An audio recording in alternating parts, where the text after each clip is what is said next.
Amém. Boa noite. Que bom que a gente está aqui, podendo adorar a Deus, ter comunhão com os irmãos, e agora a gente vai compartilhar um pouquinho aqui da palavra. O Cezinha está com um tema agora, né? Esses dias ele está tentando dar uma sequência, e o tema é de como que a gente pode viver o cristianismo envolvidos no mundo, né? Que a gente hoje está vivenciando, né? Como viver o evangelho nesse mundo secular, como viver o cristianismo nesse mundo secular nesse momento. Eu tenho para mim que esse é um desafio desde quando foi implantado a igreja, depois de Atos 2 ali, quando inicia aquele trabalho dos irmãos de anunciar o evangelho, depois que eles foram visitados pelo Senhor, através do Espírito Santo, e eles saem dali comissionados para poder anunciar as boas novas. Eu creio que eles já começam ali a viver essa situação de trazer uma boa nova, de trazer uma novidade, um novo estilo de vida, uma nova forma de fé, totalmente diferente daquele povo pagão, daquele povo grego, e até mesmo dos judeus que viviam baseados numa lei, num rito, em algo que eles tinham que cumprir, e eles se esforçavam bastante para cumprir essa lei, e por mais que eles se esforçassem, nenhum deles foi capaz de conseguir cumprir a lei, a não ser Jesus. Jesus conseguiu cumprir toda a lei sem nenhum pecado. Então isso é muito, muito maravilhoso. E eu queria que vocês abrissem aí a sua Bíblia no livro de Efésios, capítulo 4. E a gente vai ler aqui o livro de Efésios para a gente poder entender um pouquinho disso e talvez fazer uma reflexão individual, né? Para sabermos o que talvez a gente precisa ainda de alinhar um pouco mais para que a gente possa avançar nesse tempo. A gente vê Paulo escrevendo para algumas igrejas, Gálatas, por exemplo, logo no começo da carta de Gálatas, Paulo vai escrever para aquele povo falando assim: gente, como que vocês se desviaram tão rapidamente desse evangelho que foi colocado para vocês? Nós vamos ver depois algumas manifestações de alguns irmãos que queriam andar junto com a fé e junto com o judaísmo, tentando trazer algumas coisas da lei para andar junto com essa nova igreja que surge. Então, essa dificuldade foi contínua. E se a gente olhar hoje ao nosso redor, nós vamos ver também várias situações e vários movimentos querendo fazer com que a gente possa assimilar as palavras do Senhor ou uma forma de viver que se amolde ao padrão do movimento do mundo, do movimento onde as pessoas têm dirigido aí de forma tão estranha. A gente vai viver isso o tempo inteiro, as pessoas querendo fazer com que a gente se amolde aos padrões dele. E o que é mais interessante é que isso acaba acontecendo muitas vezes conosco, porque eu fico impressionado, avaliando a minha própria vida, a capacidade que a gente tem de se esquecer das coisas. E também da capacidade que a gente tem de ir se acostumando com aquilo que está ao nosso redor. E isto é um grande risco. É impressionante, a gente às vezes vive uma experiência com o Senhor, um momento de intimidade com Deus, uma experiência ali que marca a nossa vida, e aquilo dura 2, 3 semanas de uma forma muito intensa. A gente quer contar aquilo para todo mundo, a gente quer pregar sobre aquilo, a gente quer compartilhar sobre aquilo, e muitas vezes passa aí 30 dias, a gente já esqueceu, volta a viver os nossos conflitos, as nossas dores, como se aquilo nunca tivesse acontecido com a nossa vida, como se a gente nunca tivesse experimentado isso. E a gente vê Paulo falando isso lá nos Gálatas, como eu acabei de compartilhar com vocês. Aquele povo já estava sendo ali enredado por aqueles irmãos que estavam trazendo as questões ali judaicas e introduzindo de novo aquela fé que eles tinham recebido. E a gente tem essa característica de se amoldar ao que está do nosso lado.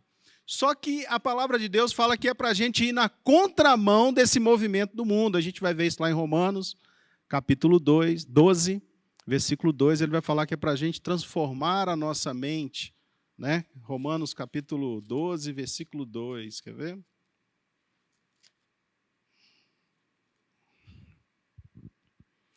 E não vos conformeis com este século, mas transformai-vos pela renovação da vossa mente, para que experimentais qual seja a boa, agradável e perfeita vontade de Deus. Então aqui Paulo está falando também nessa carta aos Romanos que tem um outro caminho, uma nova mudança, uma nova transformação para a nossa vida e uma mudança de mente que é necessário para que a gente entenda essa realidade. Ela precisa de ser contínua na nossa vida. Só que muitas vezes, por causa do ambiente onde nós estamos inseridos, a gente acaba se amoldando mais aos padrões do mundo, ao que todo mundo está fazendo, ao invés de a gente se amoldar ao padrão da palavra, que às vezes a necessidade, o que a palavra pede, é difícil. É difícil. Mas é seguro. Sabe aquela coisa que você faz com muito esforço e você fica com dúvida se vai dar certo ou não? Você pega um projeto, você pega algo da sua vida particular e você fala assim, agora eu vou me esforçar e vou me empenhar muito nisso. Mas eu não sei se vai dar certo.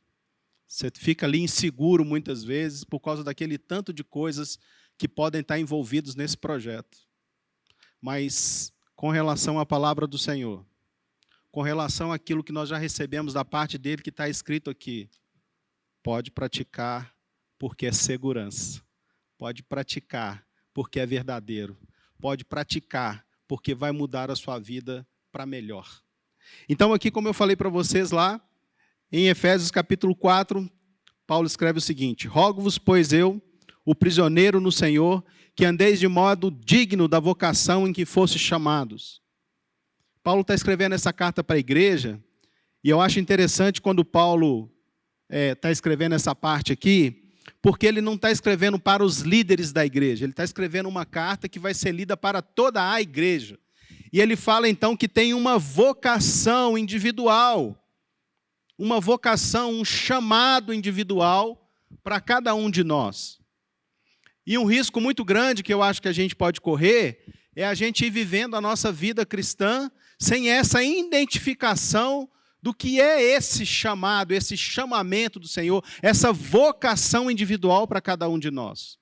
O Senhor nos fez com algumas características e Ele pensou muito para poder fazer essas características e criou você de uma forma única. Única. Você tem características únicas na sua vida que o Senhor mesmo fez, porque Ele tinha para você uma vocação. Ele tinha para você um propósito. Um propósito. E aí ele vai avançando com isso. Como que eu vou fazer isso aqui? Como é que eu vou viver? Como é que eu vou administrar essa vocação? Com toda humildade e mansidão. Olha aqui, duas características. Como que eu vou fazer isso? Com humildade e mansidão. Com longanimidade, suportando uns aos outros em amor. E aqui eu queria parar um pouquinho e falar para vocês de uma das coisas que mais nos impede hoje de talvez viver esse cristianismo de uma forma mais abrangente, mais intencional, que é o ambiente. É o ambiente onde você está inserido, é o ambiente que você cria e é o ambiente para onde você vai. Você tem que pensar sempre nesse ambiente. Sabe qual foi uma das piores coisas que aconteceu com Adão e Eva? Depois que eles desobedeceram ao Senhor, depois que eles pecaram, eles perderam o privilégio de estar num ambiente favorável. Eles estavam plantados num jardim onde tinha tudo. Tudo era perfeito. O Senhor tinha comunhão plena com eles. E naquele jardim, então, não faltava nada. E a partir do momento que eles desobedecem o Senhor, eles perdem o privilégio de estar naquele jardim, então eles são colocados para fora. Eles perderam o ambiente favorável. E desde quando isso aconteceu, nós vivemos até Jesus sem ter de novo um ambiente favorável. Só em Jesus nós vamos recuperar esse ambiente favorável de novo. Mas como que eu vou recuperar esse ambiente favorável de novo em Jesus?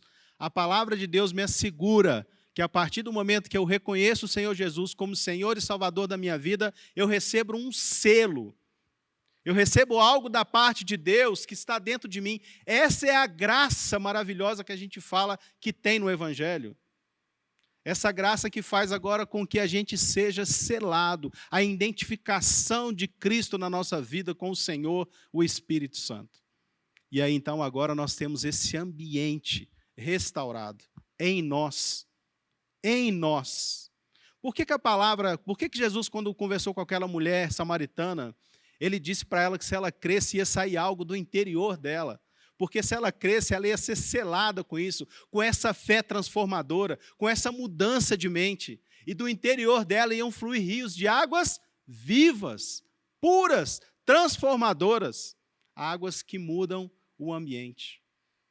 Agora, muitas vezes, nós estamos inseridos num ambiente e nesse ambiente a gente não é o agente de mudança. A gente não é ali a voz do Espírito Santo, a gente ali não é a coluna do Senhor naquele lugar, porque nós nos amoldamos com o ambiente. E muitas vezes a gente percebe, então, que a gente está ali, começa uma conversa que não é tão agradável, mas a gente está escutando, daqui a pouco a gente dá um palpite também, aí daqui a pouco alguém faz um comentário da vida de uma pessoa, e aí você fica com uma certa curiosidade, você quer perguntar um pouco mais, e aí quando você se percebe, você está envolvido numa situação em que você não tinha nada a ver com aquilo, e você já está fazendo parte daquele problema, e as pessoas já sabem que você tinha conhecimento daquilo, e você não deu solução, você não favoreceu em nada aquele lugar, em nada. Em nada. Porque em vez de você ser aquela voz fiel do Espírito Santo naquele lugar, não, eles estão conversando a respeito do irmão, o irmão não está aqui, eu vou dar uma palavra de sabedoria para eles. Olha, tem gente que fica sonhando em ter uma palavra de sabedoria, essa é tão fácil, vamos chamar o irmão para estar com a gente, aí ele conversa aqui, a gente coloca tudo às claras. Isso é uma palavra de sabedoria do céu. Na hora que alguém estiver falando do irmão, que ele não estiver presente, você fala assim, para tudo, vamos chamar o irmão, vamos marcar com ele, vamos convidar ele para escutar o lado dele, para saber por que isso aconteceu. Isso é maravilhoso demais. E ali as coisas, então, vão se acertando, porque você vai criar um ambiente favorável para ter perdão, para ter conserto, para ter luz. Está vendo que você não se amoldou àquele ambiente, mas você transformou aquele ambiente?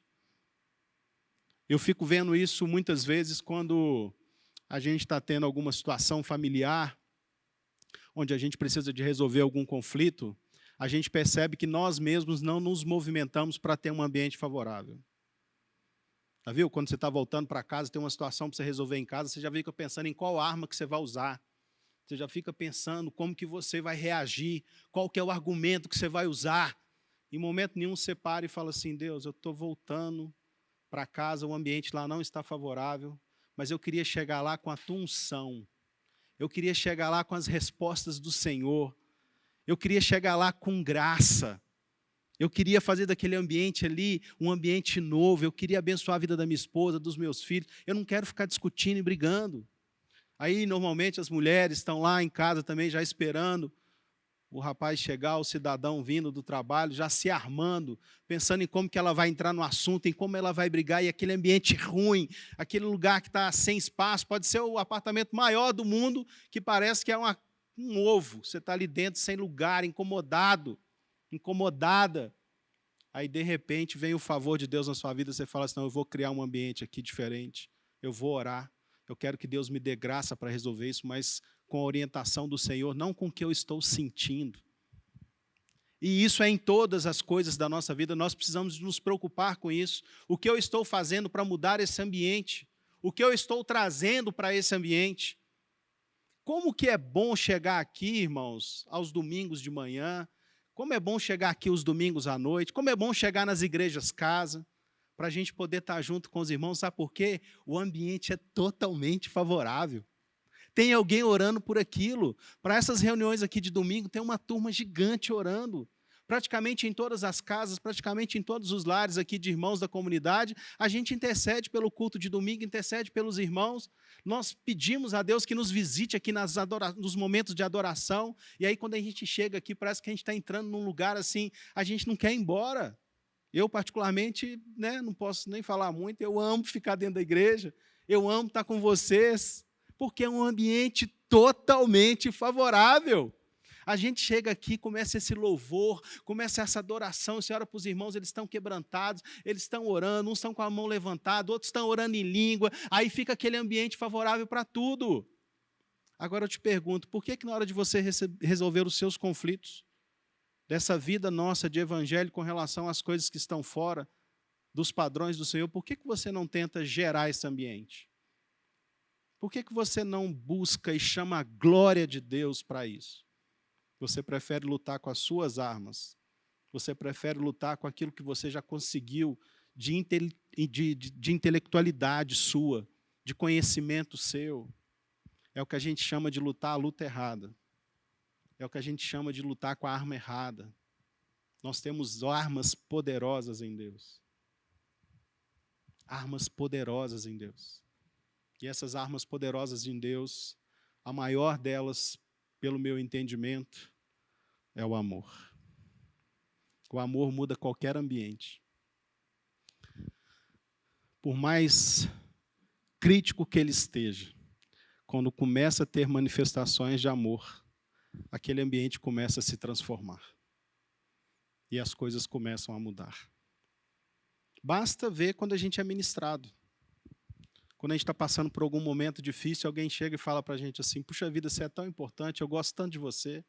Isso é expressão de amor.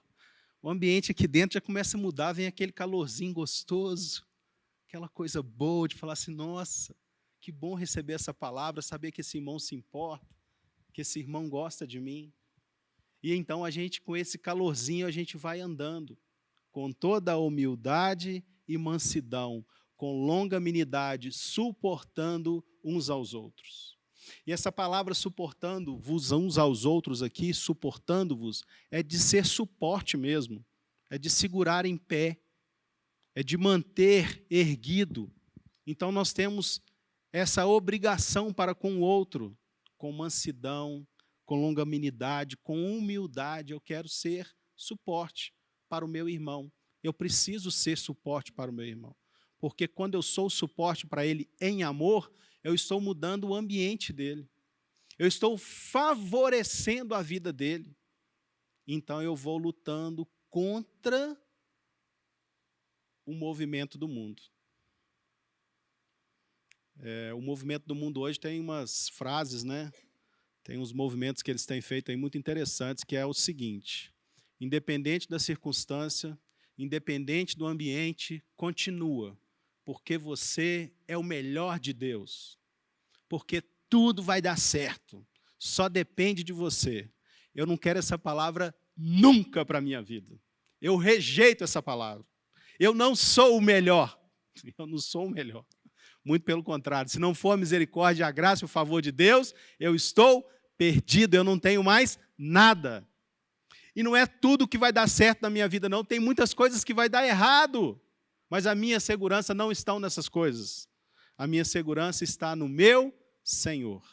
A minha esperança, como o Lucas falou aqui no início, não está afirmada em coisas. A minha esperança está firmada no meu Deus. Essa semana eu estava conversando com um irmão que eu amo muito. Ele fala que eu discipulo ele, mas eu acho que ele é um pastor, então eu tenho muito respeito por ele. Ele fala, não, você é meu pastor, você me discipula, eu amo ele demais. E essa semana a gente estava conversando e ele falando que ele queria ter o privilégio de que quando ele morresse, que os filhos dele pudessem falar bem dele e que no velório algumas pessoas quisessem falar dele. Ele falou assim, se isso acontecer, pronto, aí eu consegui resolver tudo e eu vou partir em paz. Vai ser tipo assim, ganhei o jogo.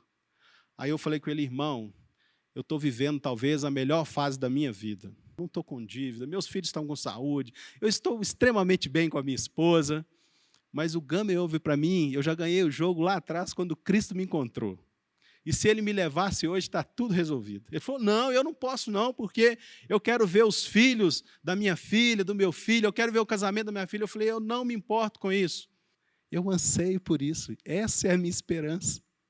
É o meu Deus, é estar com o meu Jesus. Voltar para aquele ambiente maravilhoso. Enquanto isso não acontece, nós vamos aqui nos esforçando para mudar o ambiente onde a gente está.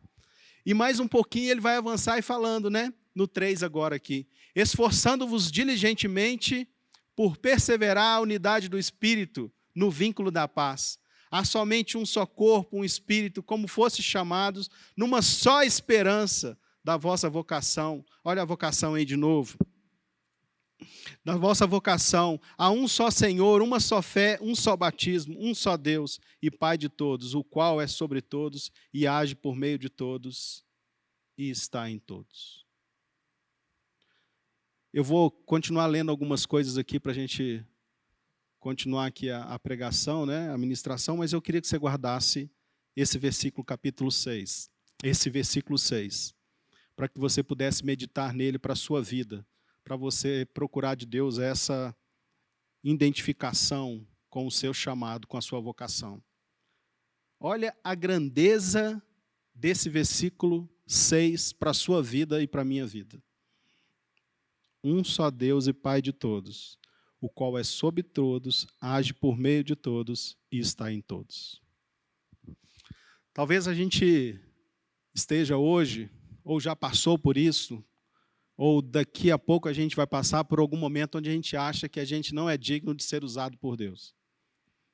Por causa da nossa situação, por causa de alguma coisa que a gente fez, por causa da situação da nossa família, por várias situações que a gente começa a pensar, a gente fica assim, mas não tem lógica de Deus me usar para fazer nada, eu sou tão imperfeito, eu sou tão inseguro, eu sou tão incapaz. Olha o que esse versículo está falando. Que esse Deus único, poderoso, Pai de todos, o qual é sobre todos e age por meio de todos e está em todos. É porque eu queria que você guardasse que não é você que faz as coisas, é o Senhor por intermédio de você. E aí, se você se permite ser esse agente de mudança e transformação no ambiente onde você está, o Senhor então te faz entender a sua vocação. A nossa vocação é mudar os ambientes aonde a gente chegar. A nossa vocação é fazer um ambiente favorável para o anúncio do Evangelho.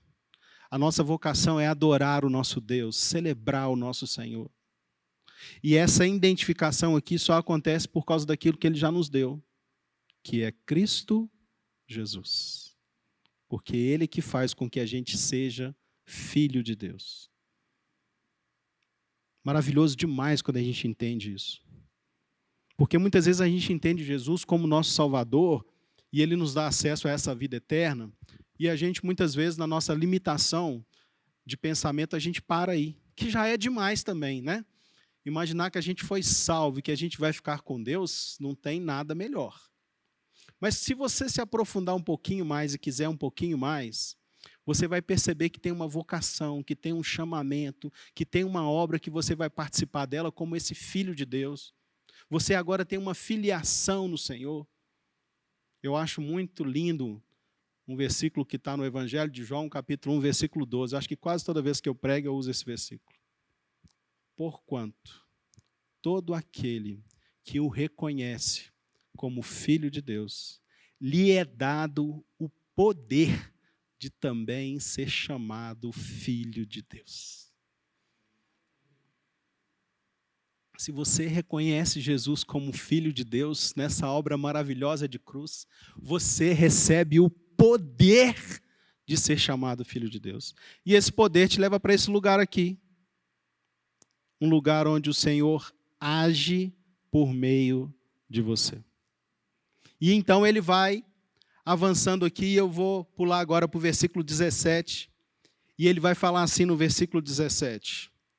Isso, portanto, digo, e no Senhor testifico, que não andeis como os gentios, na vaidade dos seus próprios pensamentos. Aí aqui a gente pode voltar lá para o capítulo 2, quando fala que a gente estava morto nos nossos pecados e delitos. Foi até lido aqui na ceia. Aqui ele está falando que a gente estava andando como os gentios na vaidade dos seus próprios pensamentos, ou seja, mortos, distantes de Deus. Aí ele vai falar, obscurecidos de entendimentos, alheio à vida de Deus por causa da ignorância em que vivem, pela dureza do vosso coração. Essas pessoas que estão vivendo nesse ritmo de vida, longe do Senhor, na vaidade dos seus próprios pensamentos, com o seu entendimento obscurecido, ele perdeu a referência do ambiente favorável. Ele perdeu a referência do ambiente de Deus. Ele perdeu a referência do jardim. Ele perdeu a esperança, ou nunca teve a esperança de que ele vai voltar para esse ambiente favorável de novo quando ele se encontrar com o seu Deus. E aí a situação fica muito crítica, porque a dureza do coração é uma coisa terrível. Os quais, tendo se tornado insensíveis, se entregaram à dissolução para com avidez cometerem toda sorte de impureza. Mas não foi assim que aprendestes a Cristo. Se é que de fato o tendes ouvido e nele fostes instruídos, segundo a verdade em Jesus, no sentido de que, quanto ao trato passado, vos despojeis do velho homem, que se corrompem segundo as concupiscências do engano. E vós renoveis no espírito do vosso entendimento, e vos revistais do novo homem, criado segundo Deus, em justiça e retidão, procedentes da verdade. Se eu busco essas três coisas aqui, justiça, retidão e verdade, não tem como eu não transformar o ambiente onde eu estou. Não tem como as coisas não ficarem favoráveis. Não tem como. Justiça, retidão e verdade. Tem que fazer parte das nossas vidas. Esse aqui talvez seja o antídoto, né? Uma vacina, uma das vacinas, para que a gente possa viver hoje dentro de um contexto de cultura tão desafiadora para nós. Onde tudo hoje eles querem fazer com que nós pensamos que é normal. Todas as aberrações que nós estamos vendo, tudo aquilo que é contrário àquilo que Deus fez, ao plano original, aquele ambiente favorável onde nós tínhamos tudo da parte de Deus. Tem um movimento que quer fazer com que todas essas coisas que vão contra isso é normal. E se a gente não tiver preocupado com essa justiça, querendo essa retidão e procurando essa verdade, nós vamos estar em sérios apuros, porque eu acredito que a gente vai estar da mesma forma que eles, vivendo da mesma forma. Então eu queria que a gente agora pensasse um pouquinho aqui, tivéssemos esse entendimento. Quantas coisas você já recebeu da parte de Deus, ou você já sonhou em fazer para Deus, e você se perdeu nisso, você perdeu o ambiente favorável para isso, você até muitas vezes esqueceu. A palavra fala que é para a gente trazer à memória aquilo que dá esperança.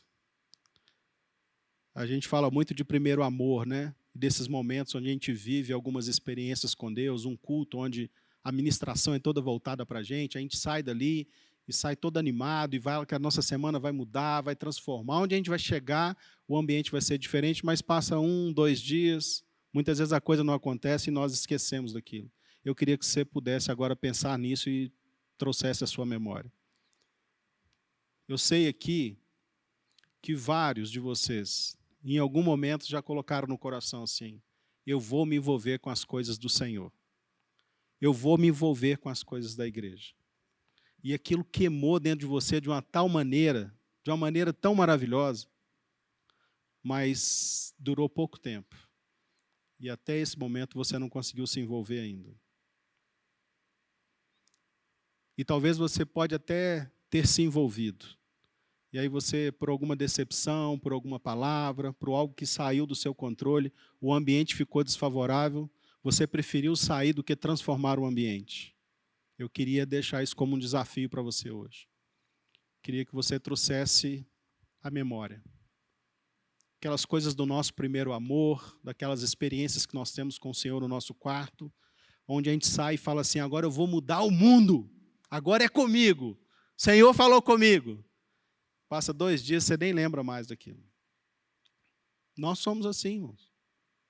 Nós somos assim.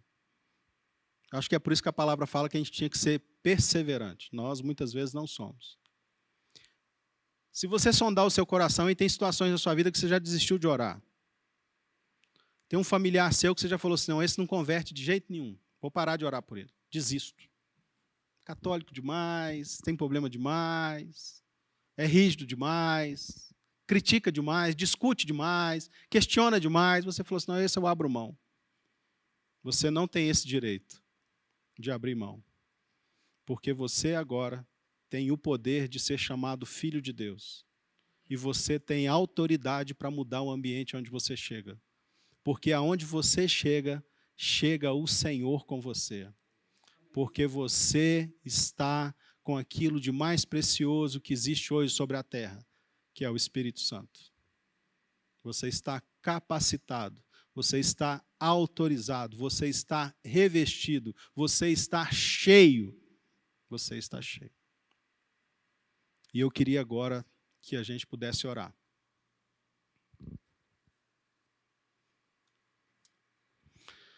Senhor, nós precisamos trazer o céu para a terra.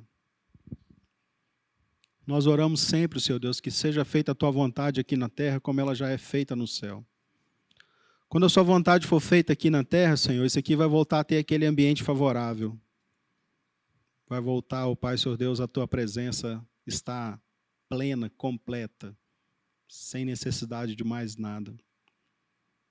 Eu quero que o Senhor nos ajude aqui agora a trazer à memória, Deus, aquelas pessoas que a gente já desistiu de orar por elas, que em algum momento a gente falou, essa eu vou investir na vida dela, eu vou anunciar o evangelho para ela, eu vou convidar ela para ir na igreja casa, eu vou convidar ela para ir no culto de domingo, eu vou convidar ela para ir na reunião das mulheres, e a gente não convidou, Senhor, e a gente já até desistiu de convidar, e a gente não estava nem lembrando dela mais. Traz à memória, Senhor, agora, e nos ajuda que nós estamos aqui orando, apresentando essas pessoas diante de Ti, Pai.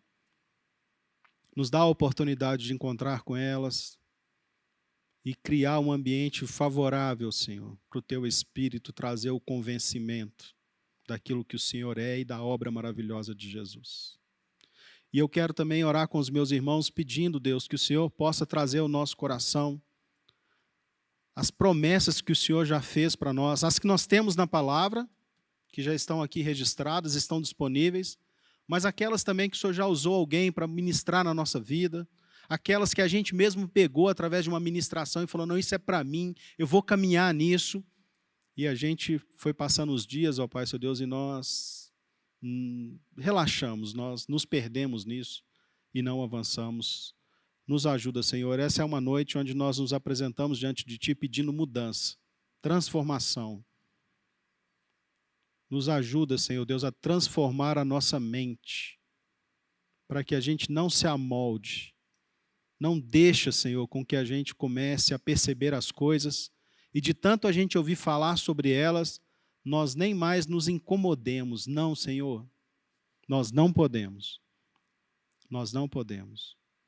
E derrama sobre a nossa vida humildade, mansidão, para que a gente possa suportar os nossos irmãos.